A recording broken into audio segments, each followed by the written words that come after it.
Assalamualaikum warahmatullahi wabarakatuh. Alhamdulillahilladzi amarna bi'addi dzakah wa nahana 'anil baghillah wassalatu wassalamu Muhammadi yuhibbus sadaqah wa ala alihi wa sahbihi mawsufi bis sama'ah. Amma ba'd.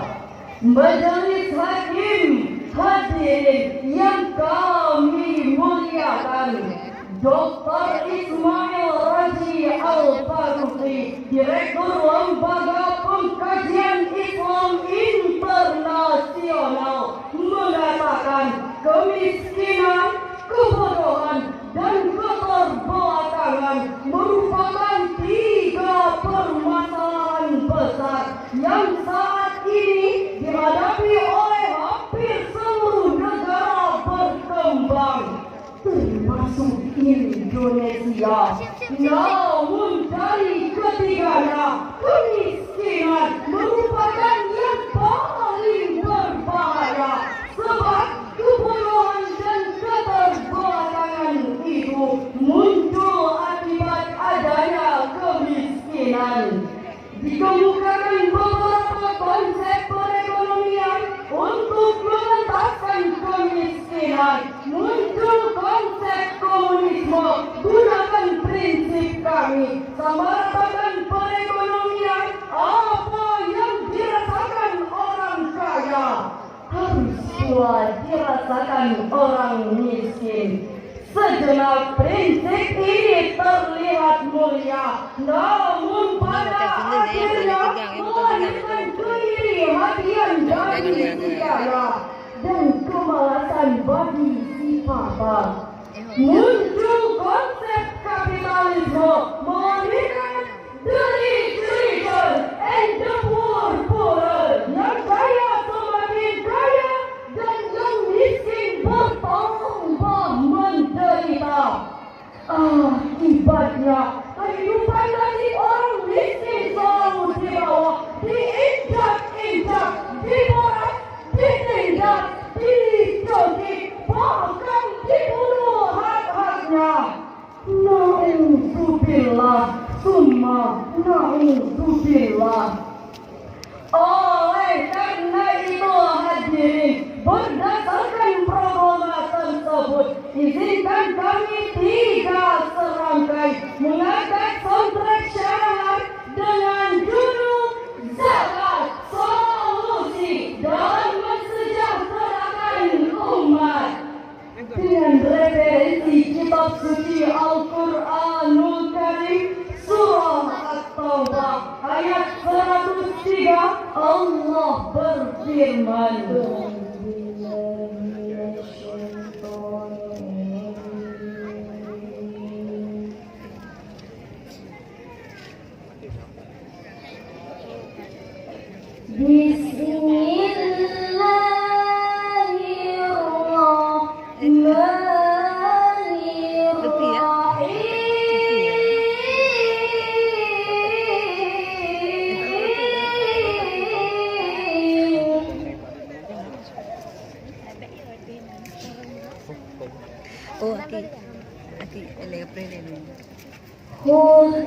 Geser biar kaya duduk.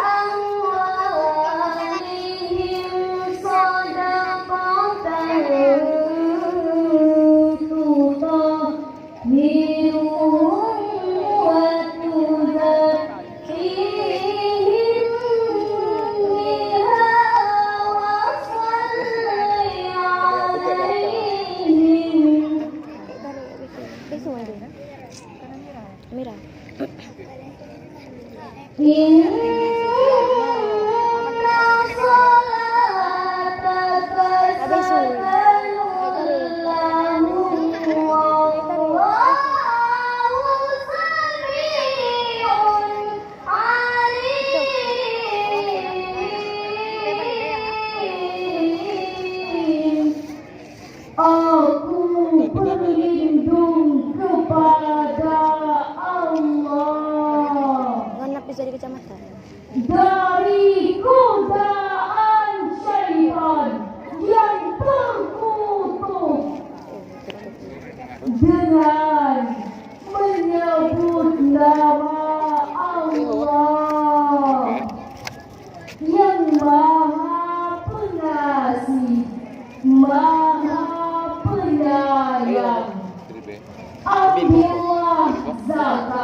dari sebagian harta mereka guna membersihkan dan menyucikan mereka, dan berdoalah untuk mereka.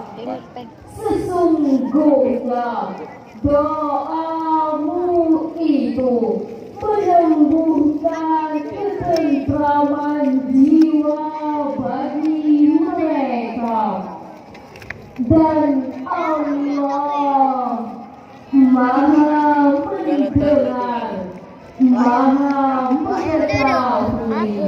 Majelis Hakim, hadirin para kompetitor syariah Quran yang kami muliakan. Asbabun nuzul ayat tadi menurut Imam As-Sayyidi dalam Mubabun Rukun fi Asbabun nuzul adalah berkenaan dengan permintaan Abi Lubabah kepada Rasul. Beliau berkata, "Ya Rasul, harta kami banyak, ambillah dan sedekahkan atas nama kami, serta mintakan ampunan bagi kami." Rasul pun menjawab, "Maaf ya Lubabah, saya tidak diperintahkan oleh Allah untuk menerima zakat dari siapapun." Tatkala itu turunlah ayat yang dibacakan tadi, memerintahkan kepada Rasul untuk mengambil harta Lubabah sebagai zakat. Diisyaratkan dalam kalimat, "Ai khudh ya Muhammad min haula'il ladzina qarabu bidunubihim shadaqah." Ambillah zakat dari sebagian harta mereka yang berbuat dosa-dosa. Demikian penafsiran Ali As-Sabuni dalam Sabwatul Tafasir. Lalu, apakah hikmah diwajibkan zakat? Ayat tadi menjelaskan ada 3 hal hikmah diwajibkan zakat. Pertama, tutahhiruhum, untuk membersihkan harta dari hak-hak orang lain, hak-hak fakir miskin, hak-hak orang yang kelaparan di pinggir jalan, hak orang-orang yang tidur di kolong jembatan, hak orang-orang yang berlindung menahan sakit karena kelaparan, dan hak-hak orang yang merasakan pahit getirnya kehidupan.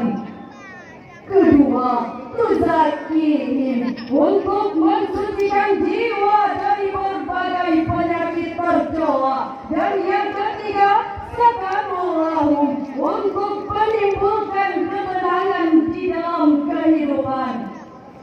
Dengan demikian hadirin, jika orang kaya sudah mau berderma, konglomerat mau membayar zakat, pejabat peduli dengan nasib rakyat, maka negara kita akan aman. Kemuliaan akan ada di dalam negeri ini, dan kesejahteraan menghiasi bahtera kehidupan. Sebaliknya, jika orang kaya sudah malas bersedekah, konglomerat enggan membayar zakat, pejabat tidak peduli dengan nasib rakyat, maka akan lahirlah kecemburuan dan kesenjangan sosial antara orang kaya dan orang miskin. Akibatnya muncul tindak kriminal, pencurian, penjarahan, perampokan, bahkan pembunuhan terhadap orang-orang kaya.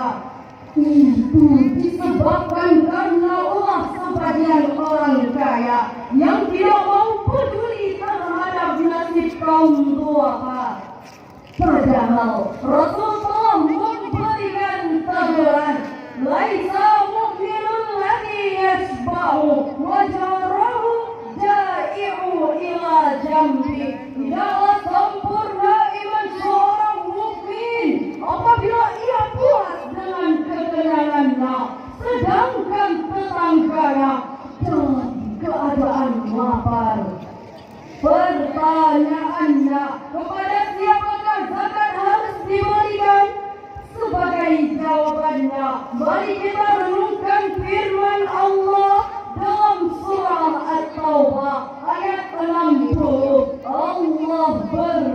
berfirman, Innamas shadaqatu lil fuqara'i wal masakini wal 'amilin.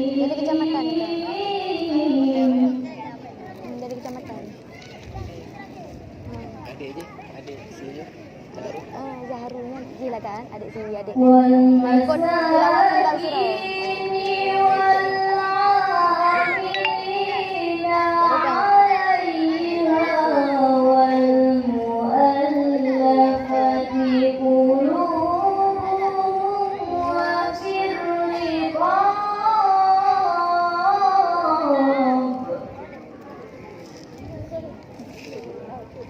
Oh, ini dia. Sembang ujung.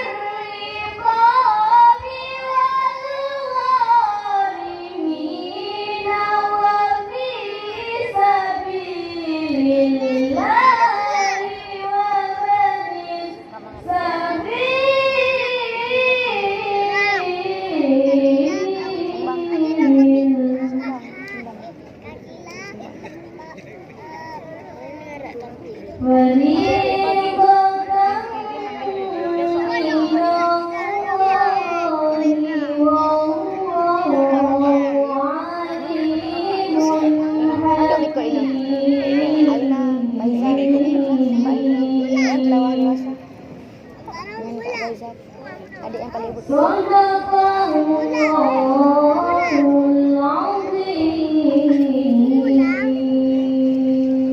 Sesungguhnya zakat ini hanyalah untuk orang-orang fakir, orang miskin, amil zakat, para mu'alaf yang dilunakkan hatinya, dan untuk memerdekakan hamba sahaya, dan untuk orang yang berhutang untuk jalan Allah, dan untuk orang yang sedang dalam perjalanan sebagai kewajiban dari Allah.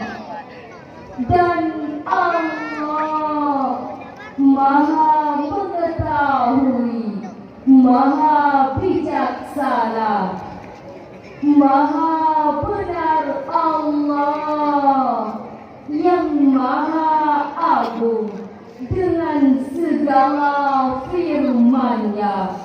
Majelis hakim hadirin sebangsa setanah air yang kami muliakan, di dalam ayat tadi terdapat kalimat innama secara semantik dalam ilmu balaghah. Ini merupakan adatul lil asri yang berfungsi untuk menspesifikasikan, sebagaimana Imam Al-Akhdar dalam Jauhar Maknun beliau berkata, la tanalus shadaqatu illa lil fuqara wal masakin wa min sammahumullah. Tidaklah berhak atas zakat kecuali para fakir, para miskin, dan orang-orang yang disebutkan oleh Allah di dalam ayat tadi. Demikian penafsiran Imam At-Tabari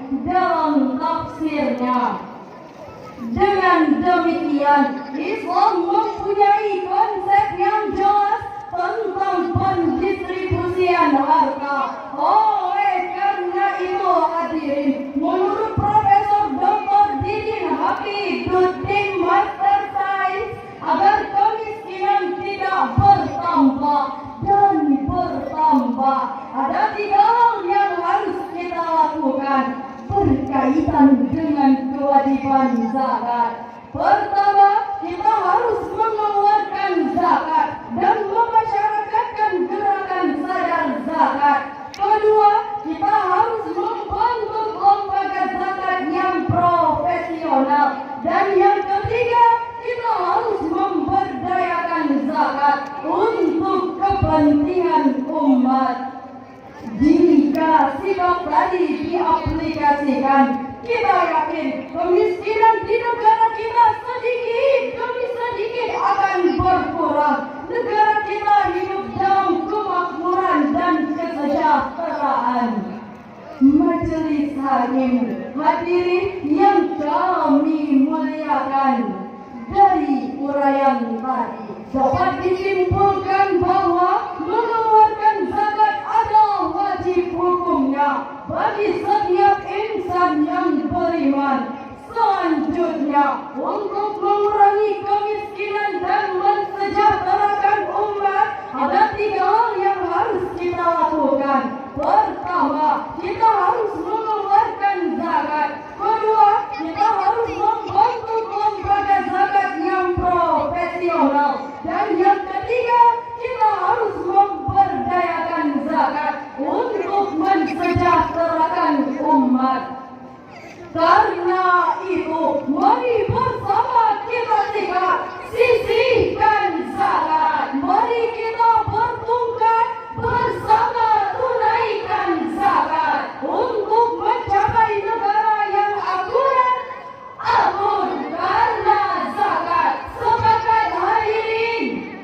Jika sikap tadi diimplementasikan dalam kehidupan sehari-hari, insya Allah negara kita akan menjadi negara yang makmur. Indonesia mulia, Indonesia sejahtera. Di atas pangkuan Aceh tanah tercinta. Hasbunallah